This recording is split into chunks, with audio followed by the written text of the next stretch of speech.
Bonjour, ici Daniel Berger, bienvenue dans ma capsule quotidienne. Le sujet aujourd'hui, je vous dis bienvenue au 20e siècle.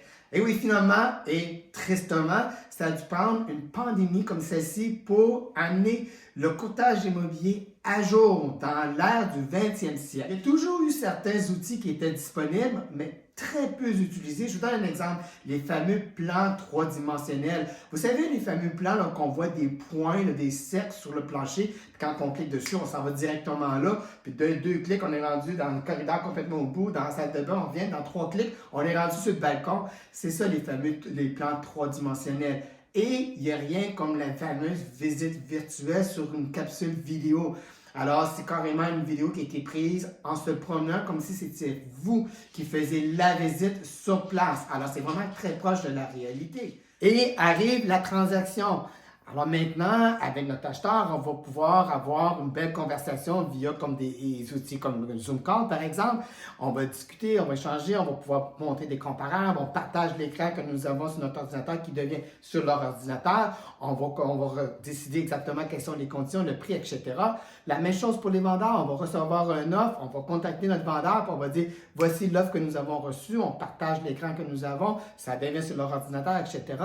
Et à la limite aussi, lorsqu'il arrive le temps, on est tout près de s'entendre, puis rendu là, tout le monde est de bonne foi, on dit, regarde, on va faire une conférence avec les vendeurs, les acheteurs, le courtier des deux parties. Il y en a un qui est à Québec, l'autre qui est aux États-Unis, puis l'autre qui est à Montréal. Pas grave.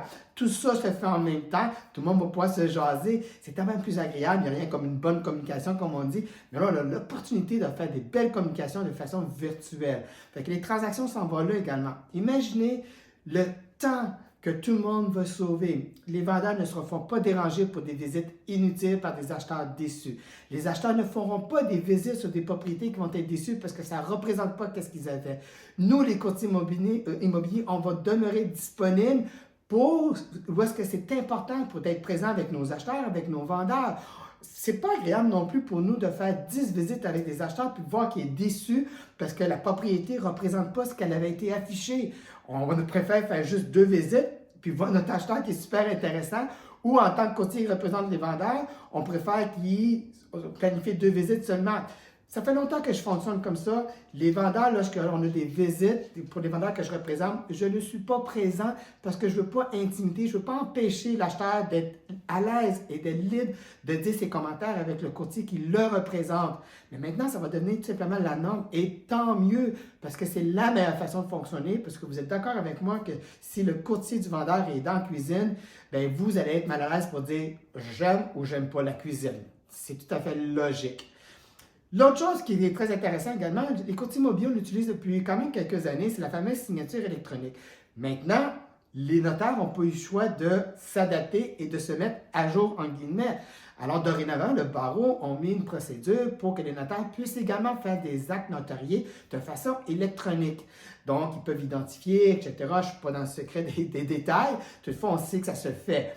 Alors, les fameuses rencontres, là, où est-ce qu'on faisait, on allait chez le notaire pour l'acte de vente. Fait que là, les acheteurs devaient passer une semaine avant, l'acte hypothécaire, il arrive l'acte de vente, les vendeurs, les acheteurs, le courtier de l'acheteur, le courtier de vendeur, le notaire, tout le monde est là, puis on est assis, puis là, le notaire, il passe son sermon, puis il dit « Bon, ben monsieur, madame, vous achetez la propriété numéro 5 199 298. » Puis il t'en garde. Oui. Tu sais, c'est ça. Fait que là, c'était un peu, je veux pas être déplaisant, là. À un moment donné, c'était comme, ça n'avait pas de sens. Fait que le but derrière de ça, c'est de faire un acte notarié en bonne et due forme. Est-ce qu'on a besoin d'être présent puis se faire aller l'acte de vente comme si on savait le numéro de cadastre par cœur? Non. Est-ce que les acheteurs sont obligés d'être présents pour dire toujours pas marié? Non, toujours pas marié. Fait que ça se fait à distance, ça se fait à l'avance, etc. Fait que dorénavant, les acheteurs vont faire leur rencontre avec le notaire, les vendeurs vont faire leur rencontre avec le notaire. Les deux parties n'auront même pas besoin de se rencontrer, puis l'acte de vente va être conclu. Fait que nous, les courtiers, on était dans le coin, puis on attendait que tout ça se finisse pour sortir notre cadeau, pour dire félicitations, on va le donner le cadeau, mais on ne donnera pas chez Lac de Vente, on va se donner avant tout simplement. Alors, tout ça va améliorer le travail des courtiers immobiliers, tout ça va faciliter la vente pour les vendeurs, tout ça va faciliter l'achat pour les acheteurs.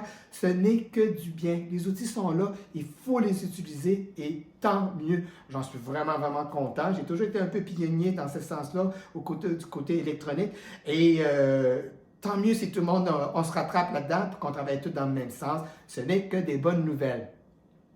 Parlant de bonnes nouvelles, je le dis souvent dans le passé, je suis vraiment impressionné de voir le nombre d'abonnés que j'ai présentement sur ma chaîne. Ce week-end, j'ai eu le beau gros chiffre du 200 abonnés. Ça, c'est grâce à vous 200 fois.